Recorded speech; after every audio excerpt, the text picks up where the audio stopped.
শুনলে আমরা যারা হয়তো রোগটা সম্পর্কে খানিকটা জানি আমরা একটু ঘাবড়ে যাই, শিউরে উঠি। রোগটা কি, কেনই বা এই কথাটা আমি বললাম?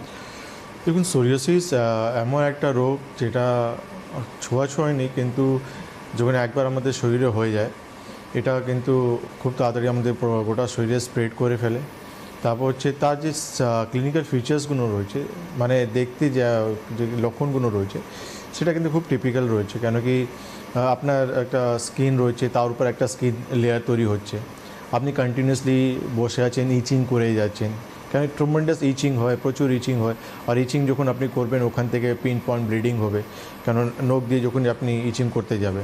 তো এই যে সিমটমসগুলো আছে এটা দেখার পরে কিন্তু মানে খুবই মানে পেশেন্টকে আনকমফোর্টেবল ফিল করে, বা আশেপাশে যারাই দাঁড়িয়ে আছে তারাই আনকমফোর্টেবল ফিল করে। কেন একটা ছোট হাতে প্যাচ হয়েছে আর একটা গোটা শরীরে প্যাচ হয়ে গেছে, তাহলে আপনি কত জায়গা কিন্তু ইচিং করতে পারেন। একটা ছোট হাতে হচ্ছে, ঠিক আছে আপনি ম্যানেজ করলেন, কিন্তু এখানে হচ্ছে, তারপর হচ্ছে আপনি দেখলেন ঘাড়ে হচ্ছে, তারপর দেখলেন আপনি হাঁটুতে হচ্ছে, তারপর দেখলেন পিঠে হচ্ছে, পেটে হচ্ছে, যে কোনো জায়গায় সবসময় কিন্তু আপনার ইচিং হয়ে যাচ্ছে। সোরিয়াসিস এমন একটা রোগ যেটা আমরা দেখেছি প্রপার ট্রিটমেন্ট না হওয়ার জন্য। সবথেকে প্রথম তো প্রপার ডায়াগনোসিস। কেন অনেক সময় আমরা দেখি যে স্কিনের সমস্যা এইভাবে ফেলে থাকে পেশেন্ট, যাচ্ছে কিছু অয়েনমেন্ট পেয়ে যাচ্ছে, কিন্তু অ্যান্টি অ্যালার্জিক মেডিসিন পেয়ে যাচ্ছে, কিন্তু ডায়াগনোস হচ্ছে না যে আলটিমেটলি কী ধরনের স্কিনের সমস্যা হয়েছে।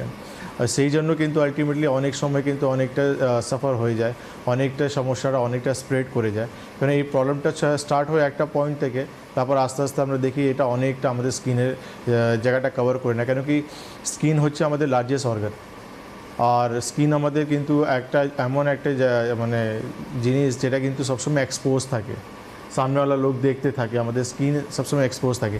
এই জন্য আমাদেরকে এই সোরিয়াসিসের কমপ্লিট নলেজ বা এডুকেট হওয়া উচিত। কেন কি সোরিয়াসিস তত ডেঞ্জারাস নেই যেটা আমরা চিন্তা করি যে আমার বাড়িতে কারো হয়ে গেছে তাহলে আমারও হয়ে যাবে, তো তাকে আমরা আইসোলেট করে দিলাম, বা আমাদের সোসাইটিতে তাকে আমরা একটা সাইড করে দিলাম।